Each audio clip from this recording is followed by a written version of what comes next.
Some focus more on the folks of the people involved, while others are just silly fun. Others are all about developing the story more or adding to the show's vampire lore.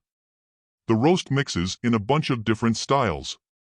We can only guess that a big chunk of the show's budget for the season was set aside for this week's show, since it's a showcase for the show's makeup and special effects teams. There was a flight. Vampires were hauled around the yard in broad daylight. With our full-body burn makeup and flames, we had super speed and strength. What happened in What We Do in the Shadows Season 5 Episode 8? The roast targets the Guillermo-centric storyline of the 5th season, is a funny and works show in the here and now, but mostly not doing much in the big picture. It wouldn't be quite as annoying if the show didn't count on the language and cliches of story flow to give the vibe of something a little more real deal, only to go back to the same Nander acts like he knows Guillermo's secret but he's just being an idiot joke that ended the previous show, Urgent Care. But we're going about this all wrong, so let's back up a bit. This week at the vampire home, everyone is upset about Laszlo, who can't seem to break out of a rut he's in. Nadia's hex, Guillermo's slowly changing into a vampire, and, in a very funny reference, Colin Robinson's revelation that he's been experiencing odd hallucinations about Laszlo being his daddy are all blamed by the housemates for Laz going downhill mood. After a little build-up, it's decided that what to do is to host a roast of Laszlo Cravensworth and invite as many people as possible, most especially Joan's Baranofanas. A weird part of the roast, however, is that the roast is neither the show's main thing nor its main draw.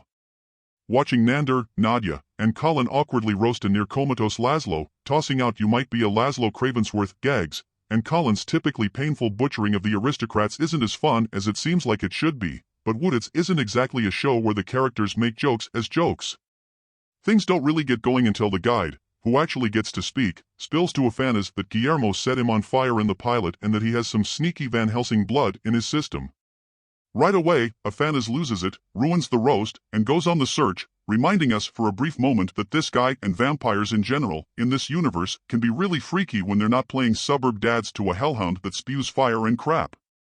Scenes when Afanas follows Guillermo around the home and then they are both kidnapped by the rest of the team and have to settle things fawn to fawn are the show's best.